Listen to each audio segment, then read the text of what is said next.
ஓம் அமிர்தேஸ்வரியை நமக நம சிவாயா. இன்றைக்கி எப்போதுமே எனி டைம் நம்ம சில உபதேசங்களை நம்ம நினைவில் வைத்திருக்கணும்னு சொல்கிறாங்க. என்னென்ன உபதேசங்கள்னு சொல்லிட்டு பார்க்கலாம்.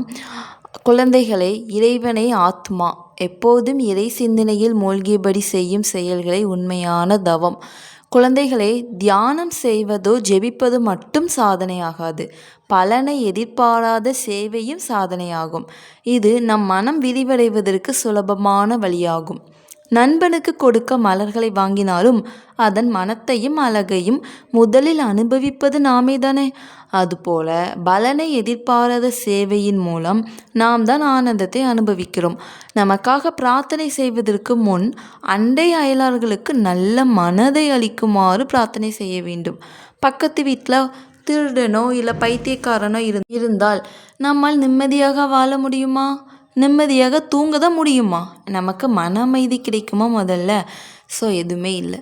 திருடன் எப்போது திருட வருவான் என்று ஒரு பதட்டமாகவே இருக்கும். வீட்டை விட்டு வெளியே செல்ல மனம் வராது. எனவே அவர்களுக்கு நல்ல இயல்பு உண்டாக வேண்டும் என்று இறைவனிடம் பிரார்த்திக்க வேண்டும். நமது நிம்மதிக்காகவும் மன அமைதிக்காகவும் இவ்வாறு செய்கிறோம். இத்தகைய மனப்பான்மையின் மூலமே நமது மனம் பரந்ததாகும். தூய்மையை பெறும் குழந்தைகளை பிறரது குற்றம் குறைகளை காணாதீர்கள். அவைகளை கேட்கவோ அவைகளை பற்றி பேசவோ செய்யாதீர்கள். அனைவரிடமும் அனைத்திலும் நல்லவற்றையே காண முயலுங்கள். நம் கையே நம்மை காயப்படுத்தினால் கையை குறை கூற முற்படாமல் காயத்திற்கு மருந்து போட்டு குணப்படுத்த முயற்சி செய்வோம் இல்லையா? அதேபோல் பிறரது தவறுகளை பொருட்படுத்தாமல் அவர்களுக்கு சேவை செய்ய வேண்டும். நமது காலில் முள் குத்தினால் அதை என்ன செய்வோம்? அது உடனே அதை நினச்சி அழுதுட்ருக்காமல் போயிட்டு அதுக்கு மருந்து போடுவோம் இல்லையா? ஸோ அதே போல தான் நிலையற்ற காரியங்களை எண்ணி கவலைப்படுவதாலும் கண்ணீர் வடிப்பதாலும் பயனில்லை. இறைவனுக்காக கண்ணீர் வடிப்பதால் நமது மனம் தூய்மையடைகிறது. எந்த எதிர்மறையான சூழ்நிலையையும் சமாளிக்கும் சக்தி கிடைக்கிறது. எனவே எல்லாவற்றையும் சமாளிக்கும் திறனை இறைவனிடம் ஒப்படைத்துவிட்டு நீங்கள் அமைதியடையுங்கள், தைரியசாலி ஆகுங்கள் அப்படின்னு அம்மா சொல்கிறாங்க. ஸோ என்ன தான் சொல்கிறாங்க அப்படின்னா, நம்ம எல்லாத்தையுமே ஒரு ஆத்மாவாக பார்க்கணுமா. எல்லாமே ஆத்மா தானே. ஃபஸ்ட்டு இந்த உடம்பை மறந்துடுங்க. எல்லாருமே ஒரு ஜீவன் தான். இந்த உலகத்தில் ரெண்டு தான் நிலச்சிருக்கும். ஒன்று பரமாத்மா, ஒன்று ஜீவாத்மா. ஸோ நம்ம உடம்புல வேஸ்ட்டு, அதெல்லாம் அழியக்கூடியது. இந்த உலகத்தில் அழியாமல் நிலைச்சி இருக்கக்கூடியது பரமாத்மா. ஸோ அந்த பரமாத்மாவை நோக்கி இந்த ஜீவாத்மா போகணும். ஆனால் அந்த பரமாத்மாவுடைய ஒரு சின்ன பரமாத்மாவே நம்ம ஆத்மாவாக நம்ம உடம்புக்குள்ளே இருக்குது. பட் அதை யாரும் உணர்றதே இல்லை. உணராமல் தான் நிறைய தவறுகள், நம்மளுக்கு நிறைய மாயையில் சிக்கிக்கிறோம். நம்ம எல்லாருமே ஒரு ஆத்மா நினச்சிட்டு இருந்தால் எல்லாத்தையும் ஒரு அன்பாக பார்ப்போம், கருணையாக பார்ப்போம், அன்பு காட்டுவோம், பிறருக்கு ஹெல்ப் பண்ணுவோம். இந்த உடம்புங்கிறத ஒரு வச்சுட்டு நம்ம படாத பாடுபட்டுட்ருக்கோம். ஒரு நோய் வந்தால் பார்த்துக்கிறதுக்கு ரொம்ப கஷ்டப்படுறோம் அடுத்தவங்களுக்கு. இதே இது நமக்குன்னா பார்த்துக்குறோம், இருந்தாலும் இந்த உடம்புல இவ்வளோ நோயா அப்படின்னு சொல்லிட்டு ஒரு கஷ்டம் வருது. ஸோ எதுவுமே இங்கே நிரந்தரம் இல்லை. சொல்லப்போனால் இறைவன் மட்டும்தான் நிரந்தரம். ஆனால் நம்ம இறைவனை நோக்கி பயணம் செய்யும்போது இதை விட ஒரு பேரானந்தம் இருக்கும். இந்த உலக வாழ்க்கையில் கிடைக்காத ஒரு பேரானந்தம் இறைவனை நோக்கி பயணம் செய்யும்போது ஒரு அளவில்லாத ஆனந்தத்தை மகிழ்ச்சியோடு நம்ம அனுபவிப்போன்ட்டு அம்மா சொல்கிறாங்க. ஸோ அம்மா சொல்ல வேண்டிய எப்போவுமே ஞாபகத்தில் வச்சுக்கக்கூடிய சில டிப்ஸ் தான் சொல்லிகிட்ருக்காங்க. அதை பார்த்துட்ருக்கலாம். அடுத்து என்ன சொல்கிறாங்கன்னு பார்க்கலாம். குழந்தைகளே, இறைவனுக்காக கண்ணீர் சிந்துவது பலவீனம் அல்ல. அந்த கண்ணீரால் ஏராளமான பிறவிகளில் ஏற்பட்ட வாசனைகளாகிய மன அழுக்குகள் கழுவி நீக்கப்படுகின்றன. மெழுகுவர்த்தி உருகுவதற்கேற்ப திரியின் பிரகாசமும் அதிகரிக்கும். அதே போலதான் இறைவனுக்காக நாம் கண்ணீர் சிந்தும் நமது ஆத்ம வளர்ச்சிக்கும் காரணமாகிறது. மாறாக உலக பொருள்களுக்காகவும் மனைவி மக்களுக்காகவும் அழுவதால் நம் சக்தி தான் வீணாகிறது. வண்டியில் ஏறிய பின்னரும் சாமான்களை சுமந்து கொண்டு என்னால் இந்த சுமையை தாங்க முடியவில்லையே என்று அழுவது தேவையா? அதேபோல் அனைத்தையும் இறைவன் திருவடிகளில் ஒப்படையுங்கள், அவர் நம்மை காப்பார். இறைவனிடம் அடைக்கலம் புகாததால் தான் நாம் இன்றி துன்பங்களுக்கு ஆளாகிறோம். எந்த காரியத்தை செய்யும் போதும் இறைவனின் சக்தியால் செய்கிறேன் என்ற உணர்வு எப்போதும் இருக்க வேண்டும். சாலை ஓரங்களில் ஒளியை பிரதிபலிக்கும் ஒரு வகை பெயிண்டினால் எழுதப்பட்ட பெயர் பலகையை காணலாம். ஒளிப்படும்போதுதான் அந்த எழுத்துக்களில் ஒளிரும். அதே போலதான் இறைவனது சக்தியால் மட்டுமே நம்மால் செயலாற்ற முடியும். எனவே அனைத்தையும் இறைவனே செய்விக்கிறார் என்று உணர வேண்டும். நாம் ஒரு கருவி மட்டுமே. ஸோ இந்த பாயிண்டில் அம்மா என்ன சொல்கிறாங்க அப்படின்னா, நம்ம ஒன்றுமே கிடையாது, நம்ம ஒரு ஆத்மா, இறைவனுடைய கருவி, இறைவனுக்காக சேவை செய்ய வந்திருக்கோம். இதை மறந்துட்டு நம்ம நிறைய சிக்கலை சிக்கிக்கிறோம். குடும்பத்தில் இருக்கிற நபர்கள் மீது பற்று வச்சுக்கிட்டு அவங்களுக்காக கண்ணீர் சிந்துறோம், அவங்கள நினச்சி வேதனைப்படுறோம். இதனால் ஒரு யூஸும் கிடையாது. முதல்ல அடுத்தவங்கள நினைக்கிறத விட்டுட்டு இறைவனை நினச்சி உருகி கண்ணீர் சிந்தினாவே எங்கேயோ போயிடலாம் அப்படிங்கிறாங்க. ஆன்மீகத்தில் எங்கேயோ வேறு நிலைகளுக்கு போயிடலாம். இறைவனை நினச்சி டெய்லி கண்ணீர் சிந்த சொல்கிறாங்க அம்மா. அது நம்மளுடைய முற்பிறவிகளில் ஏற்பட்ட பழைய எண்ணங்கள், பழைய எண்ணங்கள், அதாவது வாசனைகள் தான் இங்கே எண்ணங்கள் சொல்கிறாங்க. ஸோ அதெல்லாம் அப்படியே வேரோடு அழிச்சிடும் இறைவனை நினச்சி நம்ம அழுக. ஸோ நமது மனது ஆத்மா ரொம்ப ரொம்ப தூய்மை அடையுமா. அதனால் இறைவனுக்காக டெய்லியும் அழுகுங்க தயவு செய்து. ஸோ அது ரொம்ப ரொம்ப நல்லதுங்க. அழுக வரலனாலுமே பிரார்த்தனை பண்ணிக்கணும். அம்மா உன்னை நினச்சி எனக்கு அழுக வரலை, தயவு செய்து பிச்சை போடுமா, அம்மா உன்னை நெருங்குறதுக்கு என்னதான் வழி அதையாட்டு எனக்கு ஆமிம்மா அப்படின்னு சொல்லி டெய்லி பிரார்த்தனை பண்ண தான் அந்த இது நமக்கு சேரும் அம்மா கிட்டே இருந்து. ஸோ அதன் மூலமாக நம்ம இறைவனை மிக மிக நெருக்கத்தில் போகலாம். அதே மாதிரி ஒரு குடும்பத்தில் பிரச்சனைகளை எல்லாமே தூக்கி நம்ம தலையில் வச்சுக்கக்கூடாது. இப்போது ட்ராவல் பண்ணுறோம், ட்ரெயினில் ட்ராவல் பண்ணுறோம் அப்படின்னா அந்த லக்கேஜெல்லாம் தூக்கி தலையில் வச்சுட்டு இருந்தால் தாங்க முடியுமா? நம்மளால் எவ்வளோ நேரம் தான் தாங்க முடியும்? இதே தூக்கி கீழே சீட்டில் எங்கேயும் கீழே வச்சுட்டோம் அப்படின்னா அது ட்ரெயின் தானே சுமக்குது, நம்ம என்ன இது? நமக்கு ஒரு கவலையுமே இல்லையே, நம்ம ஹாயாக உட்காந்துட்டு நல்லா தூங்கிட்டு வரலாமே. ஸோ இதே தான் நம்ம இறைவனோடு ட்ராவல் பண்ணுறோம். இறைவனை தூக்கி நம்ம இறைவன் மீது ஒப்படைச்சிடணும், இறைவன் தலையில் வச்சிடணும். நம்மளுடைய பிரச்சனை எதுவுமே கிடையாதுன்னா ஹாயாக ஜாலியாக உன்னோட பயணம் பண்ணுறேன். அந்த ட்ரெயின் தான் இறைவன்.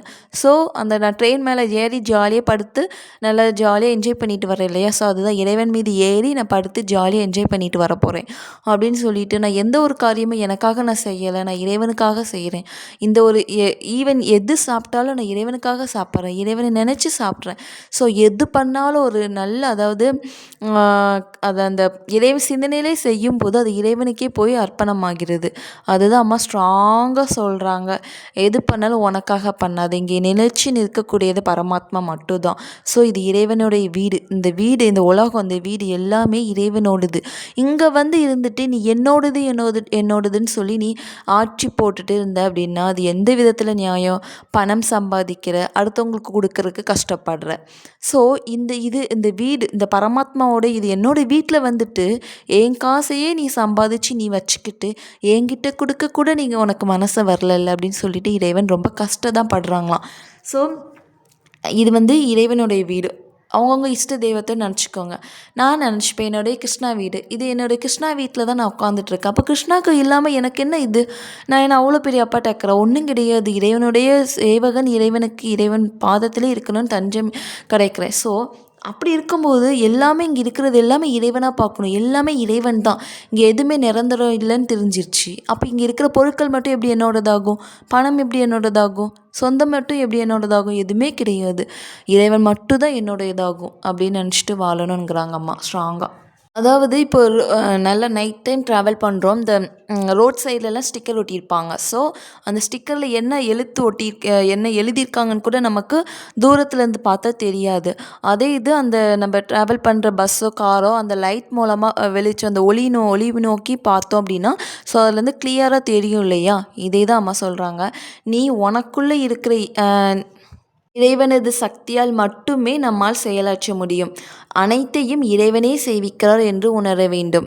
எல்லாமே இறைவன் தான். நம்ம அந்த லைட் ஃபோக்கஸ் மூலமாக அந்த போர்டில் என்ன எழுதியிருக்காங்கன்ட்டு நம்ம படிக்க முடியுதோ அதே மாதிரி தான் நமக்குள்ளே இருக்கிறது இறைவன். இறைவனால் மட்டும்தான் அனைத்தையும் பார்க்க முடியும், அனைத்தையும் உணர முடியும். ஸோ நம்ம எல்லாருமே இறைவன் தான். அந்த ஆத்மாவை உணரணும். அந்த நம்ம ஆத்மா நமக்குள்ளே தான் இருக்குது. ஸோ அந்த ஆத்மா தான் இறைவன். அந்த இறைவனை நினச்சே ட்ராவல் பண்ணணும். நமக்குள்ளே தான் இறைவன் இருக்காங்க. எல்லாத்தையும் இறைவனாக பார்க்கணும். ஸோ இதுதான் நம்ம வந்து ஒரு கருவியாக அம்மா வந்து நம்மளை யூஸ் பண்ணிக்கணுன்ட்டு எல்லோரும் பிரார்த்தனை பண்ணணும். இறைவனுக்காக கருவியாக இருக்கிறது ரொம்ப ரொம்ப நல்லதில்லை. அது ஒரு மிகப்பெரிய தவம். அதெல்லாம் கொடுத்து வச்சுருக்கணும். இறைவனுக்காக நம்ம வந்து நிறைய சேவை பண்ணணும். தொண்டு நிறைய கருவியாக இருந்து இந்த உலக மக்களுக்கு நிறைய நல்லது செய்யணுன்ட்டு நம்ம வந்து பிரார்த்தனை பண்ணிக்கிட்டு அது வந்து அம்மா அதை பிச்சையாக கொடுக்கணும் எல்லாத்துக்குமே. நெக்ஸ்ட் என்ன சொல்கிறாங்க அப்படின்னா, இப்போ நர்சரி ஸ்கூலில் ஆயா அந்த பாட்டி வயசானவர்கள் அந்த ஆயாக்கள்லாம் சொல்லுவாங்க இல்லையா? ஸோ அந்த வயசானவங்கலாம் என்ன எப்படி வேலை பார்ப்பாங்க? அவங்களோட எண்ணங்கள் எப்படி இருக்கும் அப்படின்னா, வீட்டில் அவங்களுடைய கணவனை பற்றி நினைப்பாங்க. அவங்களுடைய குழந்தைகள் என்ன பண்ணுறாங்கன்னு நினைப்பாங்க. அவங்களுடைய சிந்தனைகள் ஃபுல்லாக தன் வீட்டை பற்றியே தான் இருக்கும்.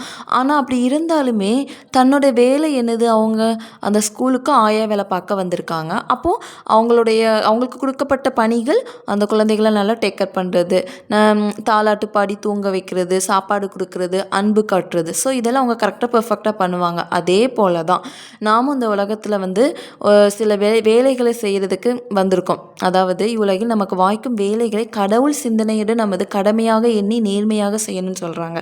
ஸோ எப்போவுமே நேர்மை முக்கியம். இன்னொன்று கடவுள் சிந்தனையுடன் நேர்மையாக செய்யணும்னு சொல்கிறாங்க. அடுத்ததாக இப்போ வந்து ஒரு பிடி மண்ணில் எத்தனை மணத்துகள்கள் இருக்கின்றன என எண்ணுவதற்கு எவ்வளவு ஒரு கவனம் தேவை இல்லையா? அதே போல தான் ஆற்றின் குறுக்கே கட்டப்பட்டிருக்கும் அந்த கம்பியின் மேல் நடக்க எவ்வளவு ஒரு சிரத்தை தேவையோ அதே மாதிரி தான் எந்த ஒரு செயலை செய்யும்போது இருக்கணும்னு சொல்கிறாங்க. அதாவது அம்மா எப்போவுமே ஒரு விழிப்புணர்வோடு இருக்கணும்னு சொல்லுவாங்க. ரொம்ப நம்மளுக்கு வந்து எந்த ஒரு செயல் அதான் சொல்கிறாங்களா, ஆற்றின் நடுவே குறுக்கே கட்டப்பட்டிருக்கும் ஒரு கம்பியின் மீது நடக்கிறதுக்கு எவ்வளோ ஒரு மனப்பக்குவம், எவ்வளோ ஒரு சிரத்தை தேவை இல்லையா? அதே சிரத்தை எந்த ஒரு செயலை செய்யும்போது இருக்கணுங்கிறாங்க. கவனம் மிக மிக முக்கியம். ஒவ்வொரு நிமிஷமும் கவனம், விழிப்புணர்வோடு வாழணுங்கிறாங்கம்மா. ஓகேவா? குழந்தைகளை அகிம்சை வாழ்க்கையின் ஒரு விரதமாக இருக்கணும். மனதாலும் வாக்காலும் செயலாலும் யாருக்கும் துன்பம் விளைவிக்காது இருப்பதே அகிம்சை. ஸோ அகிம்சையை நம்ம டெய்லி கடைப்பிடிக்கணும். நம்மளால் யாருக்கும் ஒரு துன்பம் வந்துடக்கூடாது. நம்ம ஒரு வார்த்தை பேசிட்டாலும் அவங்களுக்கு ஒரு கஷ்டம் வந்துடக்கூடாது. நம்ம ஒரு செயலை செஞ்சிட்டாலும் யாருக்கும் மனம் நோகாத அளவுக்கு நடந்துக்கக்கூடாதுங்கிறத ரொம்ப ரொம்ப நம்ம நுட்பமாக ஒவ்வொரு நாட்களையும் கவனித்து நுட்பமாக வாழ சொல்கிறாங்க. இது மிகப்பெரிய ஆன்மீக சாதனைங்கிறது சாதாரண விஷயம் இல்லை. அது உள்ளே இருந்து வாழும்போது தான் அது அம்மா சொல்கிறது புரியுறது இல்லையா? ஸோ வாக்கு, சொல், எண்ணம், சொல், செயல் இது சொல்லுவாங்களே, இது மூணுமே ரொம்ப ரொம்ப முக்கியம். எண்ணம், நம்மளோட எண்ணம் மிக மிக கவனமாக என்னதை நினைக்கிறோம் அடிக்கடி வாட்ச் பண்ணிகிட்டே இருக்கணும். சொல், நம்ம என்ன சொல்கிறோம் சொல்லிவிட்டு ஃபீல் பண்ணுறதை விட என்ன சொல்ல போகிறோங்கிறத அம்மாக்கிட்ட கேட்டு டிஸ்கஸ் பண்ணிவிட்டு, அம்மா இதை நான் சொல்ல போகிறேன் நீ பார்த்துக்கொன்ட்டு சொல்லணும். ஸ்டார்டிங் ஸ்டேஜ்லேருந்து நம்ம அம்மா கையை பிடிச்சிட்டே தான் போகிறோம் இல்லையா? அதனால் எது பண்ணாலும் அம்மா வாங்க நீங்கள் தான் சொல்ல போகிறீங்க. ஒரு ஃபோன் பேசினாலும் அம்மா நீ பேசுமா எனக்கு எதுவும் தெரியாது. அம்மா இன்றைக்கி நீ சமைக்க போகிற, அம்மா இன்றைக்கி நீ தான் இன்றைக்கி எல்லாமே பண்ண போகிற. ஸோ எல்லாமே அம்மா நீன்னுட்டு உங்களுடைய இஷ்ட தெய்வம் குரு அவங்கள முன் வச்சு நீங்கள் செஞ்சீங்க அப்படின்னா அதில் எந்த பிரச்சனையும் வராது. ஓகேவா? நெக்ஸ்ட்டு பரந்த மனப்பான்மையால் தொல்லைகள் நிறைந்த இவ்வுலகிலேயே ஆனந்தமே வடிவான இறைவனின் உலகை அடைய முடியும். குழந்தைகளை பணிவும் பொறுமையுமின்றி இறைவனை அடைய இயலாது. குரு அருளை பெற இயலாது. கட்டுக்கடங்காத கோபம் வரும் நேரங்களிலும் மன்னிக்கும் திறமை உள்ளவனே தீரன். எவ்வளோ பெரிய கோபம் வந்தாலும் உடனே மன்னிக்கணும். அந்த ஃப்ராக்சர் ஆஃப் செகண்ட் அடுத்த செகண்டே மன்னிக்கணும். அதுதான் தீரன்கிறாங்க. ஸோ இதுக்கெலாம் நிறைய மனப்பக்குவம் வேணும். அதுக்கு அம்மா பிச்சையாக போடணும் நிறைய விஷயங்களை.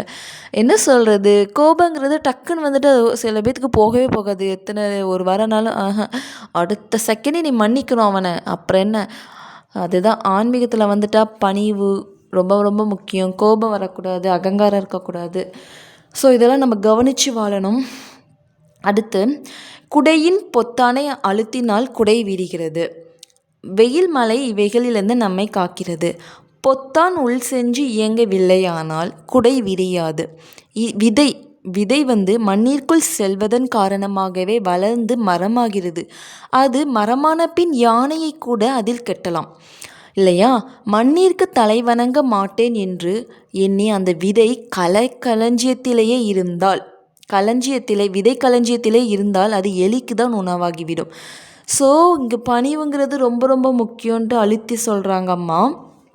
நீங்கள் அம்மாவை நேசிப்பது உண்மையானால் அனைத்து உயிர்களையும் அம்மாவாக கருதி நேசித்து சேவை செய்ய வேண்டும். ஸோ அம்மாவை எல்லாத்துக்குமே பிடிக்கும். அம்மாவை பார்த்து தர்ஷன் வாங்கினவங்க, அம்மாவை குருவாக ஏற்றுக்கிட்டவங்க எல்லாத்துக்குமே அம்மாவை ரொம்ப ரொம்ப பிடிக்கும். அம்மாவை நமக்கு பிடிச்சிது அப்படின்னா எல்லாத்தையுமே அம்மாவாக பார்க்கணும். அதுதான் அம்மாவுக்கு கொடுக்குற மிகப்பெரிய கிஃப்ட்டு. அம்மாவாக பார்த்துட்டோம் அப்படின்னா நம்ம அம்மாவுக்கு இப்போ வீட்டில் ஒரு என்ன சொல்கிறது, வீட்டில் நம்மளுக்கு அடிக்கடி நம்மக்கிட்ட சண்டை போட்டுருக்கிற நம்ம ஹஸ்பண்டாக இருக்கட்டும், இல்லை நம்ம குழந்தைங்களாக இருக்கட்டும், இல்லை நம்ம பெரியவங்க யாருனாலும் இருக்கட்டுமே, ஸோ அவங்கள பிடிக்காமல் போகுது இல்லையா ஒரு காலகட்டத்தில். அப்படி இருக்கும்போது நம்ம அவங்கள அம்மாவாக பார்த்துட்டோம் அப்படின்னா, அம்மாவை நம்ம இப்படியா பார்ப்போம்? அம்மாவை திட்டுவோமா? அம்மாவை அடிப்போமா? அம்மாவை குறை சொல்லுவோமா? இல்லவே இல்லை. அம்மாவை நேசிப்போம், அன்பாக இருப்போம், அம்மா கூட இருக்கணும்னு இருப்போம். அம்மா கூட அம்மா அம்மா அப்படின்னு சொல்லிட்டு எவ்வளோ ஒரு நேசம் காமிப்போம் இல்லையா? ஸோ அதே தான் நம்ம அனைத்து உயிர்களையும், இது குடும்ப உறவுகளுக்கு மட்டும் கிடையாது, உலகத்தில் இருக்கக்கூடிய அனைத்து ஜீவ ராசிகளையும் நேசிக்கணும்னு அம்மா சொல்கிறாங்க. கருணை மிக மிக முக்கியம். அதாவது வெளியில் நாயாட்டம், கோழி, பூனைகள், அந்த ஆடு மாடு எதுனாலும் பிற உயிர்கள், பறவைகள் எதுக்கிட்டனாலும் நம்ம ஒரு கருணையாக நடந்துக்கணும். அதையும் அம்மாவாக பார்க்கணும். ஏன்னா அதுக்குள்ளேயும் அது ஒரு ஆத்மா தானே இல்லையா? ஸோ அதுவுமே அம்மா தானே. ஆத்மா எல்லாமே அம்மா தானே, பரமாத்மா தானே எல்லாருமே. ஸோ எல்லாத்தையுமே அம்மாவாக நேசிக்கணும்னு நம்ம சொல்லித்தராங்க நமக்கு. அடுத்ததாக என்ன சொல்கிறாங்க அப்படின்னா, குழந்தைகளே, கடவுள் சாஷாத்காரம் என்பதும் ஆத்ம சாஷாத்காரம் என்பதும் ஒன்றே. அனைத்தையும் நேசிக்கும் திறன், பரந்த மனப்பான்மை, சமநோக்கு இவையே கடவுள் சாஷாத்காரம் ஆகும். ஸோ அம்மா இவ்வளோ விஷயங்கள் நமக்கு சொல்லித்தராங்க. இதை நம்ம சொல்லித்தந்தபடியே நம்ம லைஃப்பில் கடைப்பிடிக்கணும். ஒவ்வொரு நாளும் இதை நம்ம ஒவ்வொரு நிமிஷமும் கடைப்பிடிக்கணும். அதாவது ஒவ்வொரு நிமிஷங்கிறது இங்கே விழிப்புணர்வுங்கிறது. நிமிஷமாக கோடி ரூபாய் கொடுத்தாலும் போன காலத்தை நம்ம திரும்பி வாங்க முடியாது. இந்த உலகத்தில் கோடி ரூபாய் அம்மாவே சொல்லிட்டாங்க. ஸோ இதுக்கு அப்புறம் டைம் வேஸ்ட் பண்ணாமல் ஒவ்வொரு நிமிஷமும் நம்ம கடவுளோட டைம் ஸ்பெண்ட் பண்ணணும். உலக வாழ்க்கையில் பிறரோடு டைம் ஸ்பெண்ட் பண்ணுறதை விட இறைவனோடு டைம் ஸ்பெண்ட் பண்ணணுங்கிறாங்க. இறைவனோடு வாழ்வோம். ஓம் அமிர்தேஸ்வரியை நமக நம சிவாய. நன்றி.